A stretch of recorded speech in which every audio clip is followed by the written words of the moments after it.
जय जय श्री राधा कृष्ण। तो आज मैं आपको एक फनी कहानी सुनाती हूँ।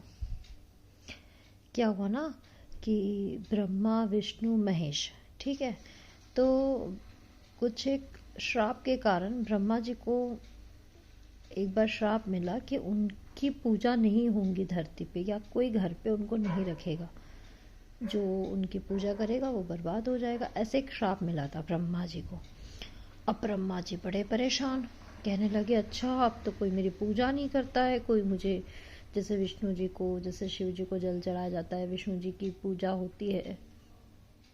तो ब्रह्मा जी ने एक बार सोचा अब मैं एक काम करता हूँ, मैं बहुत इजीली प्रसन्न होकर के ना लोगों को वरदान देना शुरू कर देता हूँ, ताकि लोग फिर से मुझे, मतलब मेरी भी एक वैल्यू हो, या मुझे भी पूछे, मुझे भी पूजा हो, ऐसे करके। तो कलयुग का भक्त ब्रह्मा जी की तपस्या की, ब्रह्मा जी तुरंत आ गए। तुरंत तो आ गए, अब वो तो कलयुग का भक्त था, चालाक लोमड़ी। तो ब्रह्मा जी ने कहा चलो मैं आपको 3 वरदान देता हूँ, बताओ क्या चाहिए। तो उसने कहा मुझे ना बहुत सुंदर एक बंगलो चाहिए, वो भी प्राइम लोकेशन पे। ब्रह्मा जी ने तथास्तु कह दिया। अब दूसरा वर, मुझे एक लैम्बोर्गिनी गाड़ी चाहिए, तथास्तु। ब्रह्मा जी भी मन मन में खुश हो रहे, बंदा भी बड़ा खुश हो रहा है। अब तीसरा वर, तो तीसरे वर में उसने ये मांग लिया कि मुझे तीसरा वर ये चाहिए कि मुझे और 3 वर चाहिए, मतलब मुझे और 3 वरदान का एक वरदान चाहिए कि मैं और 3 बार आपसे मांग सकूं। तो ब्रह्मा जी एकदम शॉक्ड हो गए कि ये क्या हुआ। तो इसने कहा नहीं, मैंने तपस्या की है, आप आए और आपका वचन है कि आप 3 वरदान दोगे, तो आपको तो देना ही पड़ेगा। फंस गए ब्रह्मा जी और सोचने लगे मन ही मन कि चलो अच्छा ये इस बहाने मुझे फिर से याद करेगा। तो उन्होंने कहा ठीक है तथास्तु। अब क्या हुआ, बंदा घर गया, गृहस्थी जमाई, शादी की, बच्चे, है ना, जो रूटीन होता है। अब जहाँ उसको बिजनेस में प्रॉफिट नहीं हो रहा है, वहीं ब्रह्मा जी को याद कर लिया कि मुझे हमेशा प्रॉफिटेबल में मैं रहूं, कभी लॉस ना हो। ब्रह्मा जी कहे तथास्तु। फिर एक बार उसका सिर दर्द हुआ, तो उसने ब्रह्मा जी से कहा कि मेरा कभी कोई शरीर का कोई अंग दर्द ना करे। ब्रह्मा जी ने कहा तथास्तु। अब तीसरे वर की बारी आई, तो ब्रह्मा जी ने कहा मांग लो जल्दी से, तो खत्म हुई चीजें। तो बोला हाँ मुझे तीसरा वर ये चाहिए कि मुझे और 3 वरदान का वरदान चाहिए। अब ब्रह्मा जी फिर फंस गए। तो फिर वही कहानी कि आपने मुझे प्रॉमिस किया है। तो उन्होंने कहा अच्छा चलो तथास्तु।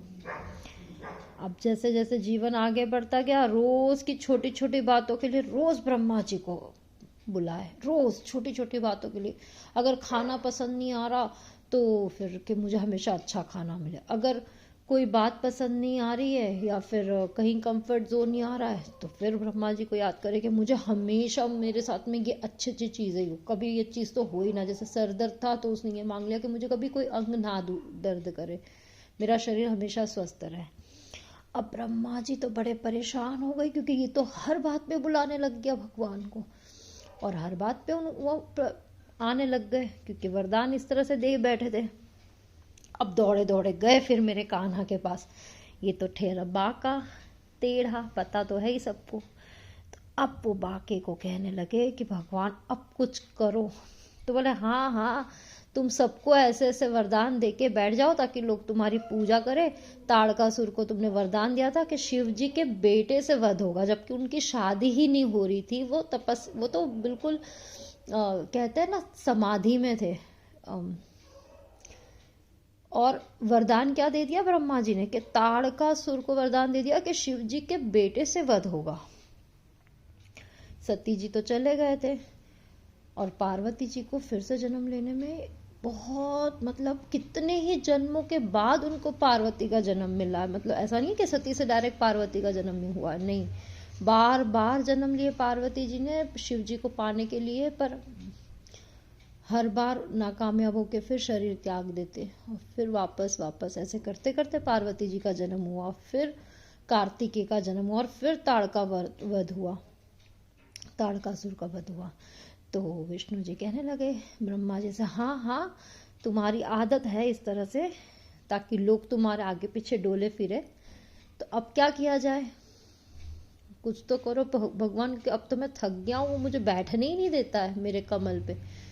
तो भगवान खूब हंसे, मेरा बाका तो है ही तेरा, खूब हंसने लगे। फिर सरस्वती जी का आह्वान किया विष्णु जी ने, और सरस्वती जी को कहा कि अब के जब वो पुकारे तो तुम उसके जिह्वा पर विराजमान हो जाना। जैसे कुंभकर्ण की जिह्वा पर बैठ गए थे, कुंभकर्ण ने इंद्रासन मांगा था, पर सरस्वती जी बैठ गए, इंद्रदेव ने पटा, तो इंद्रदेव ने सरस्वती जी से प्रार्थना की कि कुछ करो, ये इंद्रासन मांगने वाला है। तो सरस्वती जी ने कहा ठीक है, इंद्रासन की जगह निंद्रासन बोल दिया कुंभकर्ण ने, तो भगवान ने उसको तथास्तु कह दिया। फिर रावण ने प्रार्थना की, भगवान ये कैसा वरदान, निंद्रासन, अब वो सोते ही रहेगा तो फिर उससे ज्यादा तुम उसका जीवन ही ले लो ना, ऐसा ऐसे शरीर का क्या करे जो सोते ही रहेगा। तो फिर उसको ये कहा कि 6 महीने में एक बार उठेगा ये।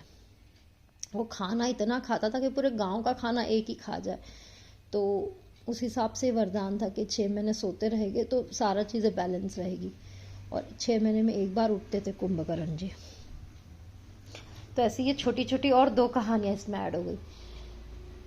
फिर अब वो भक्त ने, जो कलयुग का भक्त चतुर लोमड़ी, उसने पुकारा ब्रह्मा जी को, और इस बार ब्रह्मा जी बड़े कॉन्फिडेंट तो गए। तो सरस्वती जी से पहले ही सेटिंग हो रखी थी कि संभाल लेना तुम लोग, मैं जा रहा हूँ नीचे। तो क्या ठीक। अब सरस्वती माँ तो उनके जिह्वा पर सब विराजमान हो गए, और जैसे ही वरदान मांगने के लिए मुंह खोला तो कहने लगे, हे ब्रह्मदेव मुझे वरदान दो कि जो संसार की सारी मोह माया है वो सब छूट जाए। अब ब्रह्मा जी तुरंत तथास्तु। अब फिर दूसरा वरदान मांग, तो दूसरा वरदान ये मांगा कि हे ब्रह्मदेव मुझे वरदान दो कि मैं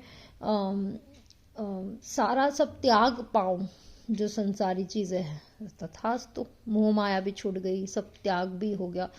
अब तीसरा वरदान, ब्रह्मदेव तो बड़े खुश के जल्दी जल्दी डन डन डन कर दूं और बाय बाय हो जाए।